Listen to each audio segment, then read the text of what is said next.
hopefully the last time. Hello, my name is Pat Swift. I'm a 27-year-old Texan currently riding my bike through South America. Traveling is something I've enjoyed since I was in high school. It's a passion of mine. Experiencing new cultures and seeing different parts of the world is something I really enjoy doing. On my bike adventure recently, I passed through the Salar de Uyuni, which is in the southwestern part of Bolivia, and is a huge salt flat about 4,000 square miles large, that many travelers and backpackers pass through to come see. It's quite a spectacle. Before I entered the Salar, I stopped in the town Uyuni. Uyuni is about 10 miles outside of the Salar, and lots of people stop there to prepare before an excursion through it. One of the things I did in Uyuni was start to ask the chauffeurs. There's a lot of chauffeurs in different jeeps driving around, and they have plenty of good information about the Salar. Riding a bike through the Salar or walking or trekking through the Salar can become a dangerous adventure. One of the things I wanted to do was find a compass and a map. Knowing where I was exactly in the Salar was a very important thing, and getting reference points in case I was to get lost was another thing I had to take care of. I gathered 2 days worth of food, packed them in the bike, packed them in my bags on the sides of the bike, just in case I did get lost and had to eat for the next couple days until I found my way out of the Salar. The chauffeurs I did talk to gave me great information. They told me that it was dry, the surface was nice, and I was going to be able to ride through it just fine.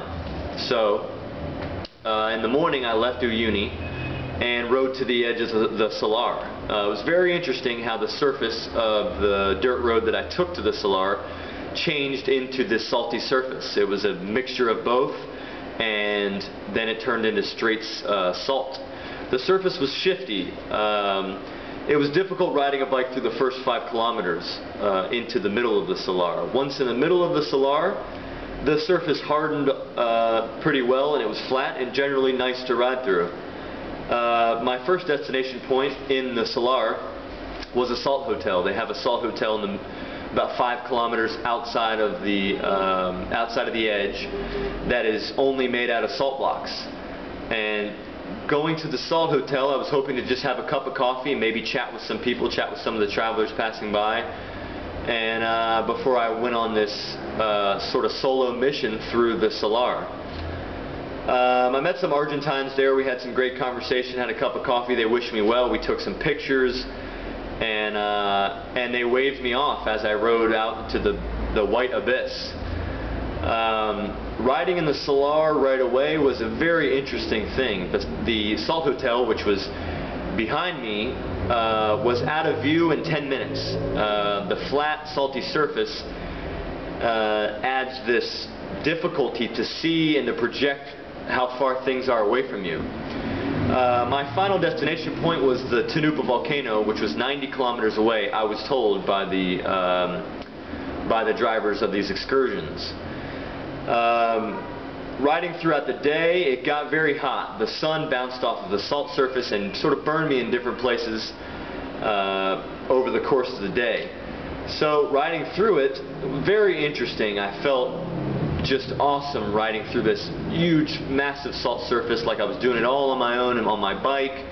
I didn't see a single car, a single person. There are no roads, there are no marked signs. It's just flatness of salt. As I approached the Tanupa volcano, which was my final destination point, to the east, to the west, the sun started to set, and to the east, a storm of lightning storm started to come, drift in. Both of these things in my horizontal view were just gorgeous. The salt flat closer to the Tanupa volcano began to fill up with about 2 inches, 3 inches of water, forming this mirror effect. And I was getting this mirror effect of the sunset and this lightning storm merging in above the volcano with a big dark cloud in front of me. It was just a very moving experience, and I enjoyed it thoroughly. I did get a little bit scared once I didn't arrive at the pueblo I was trying to find. at the end of the day. It became dark and I saw a light in the distance, so I began just to keep riding towards that light, and eventually I found it, met some people there, and just